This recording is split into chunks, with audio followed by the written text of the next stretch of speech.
Saya ingin bertanya dan mohon nasihatnya. Saya wanita 34 tahun. Saya sedang proses menuju pernikahan dengan seorang laki-laki usia 40 tahun. Secara agama insya Allah beliau baik, namun pendapatan laki-laki ini 4,5 juta per bulan. Kedua saya juga masih bekerja karena masih membantu keuangan keluarga. Namun saya berkeinginan untuk resign setelah menikah karena ingin fokus mengurus suami dan anak. Bagaimana menyikapi hal ini Ustaz? Apakah lebih baik saya lanjutkan proses saya dengan laki-laki ini atau lebih baik disudahi saja? Mohon nasihatnya.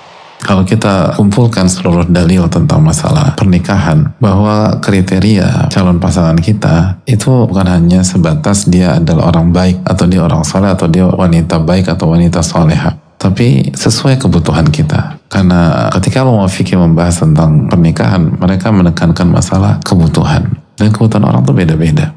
Dan kalau tidak masuk ke sosok yang kita butuhkan, gak usah dipaksa. Atau kita coba apakah kebutuhan itu bisa di backup dari sisi lain atau tidak. Tapi kalau tidak, jangan dipaksa. Dan yakin kepada Rabbul Alamin. Karena kalau misalnya dipaksa, khawatir akan banyak mudarat yang menimpa kita.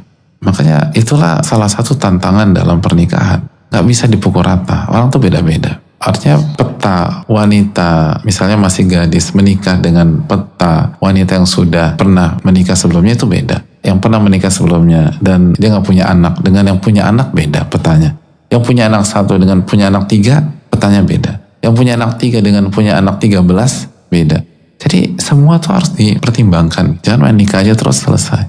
Makanya bisa jadi gaji 4,5 juta menjadi isu besar bagi seorang wanita. Tapi bagi wanita yang lain itu isu tapi tidak besar. Itu biasa aja. Bagi wanita yang ketiga itu bukan isu sama sekali. Kenapa? Karena kondisi beda dan kebutuhan beda. Nah, itu kita harus benar-benar jeli dan minta taufik kepada Allah Subhanahu wa taala. Itu yang paling penting.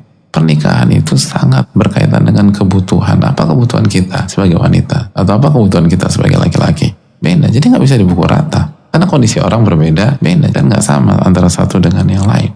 Kita harus tahu kondisi kita dan kita harus tepat dalam menentukan kebutuhan kita. Salah satu yang paling pertama yang harus kita lakukan ketika kita ingin menikah, kita harus tahu diri kita siapa.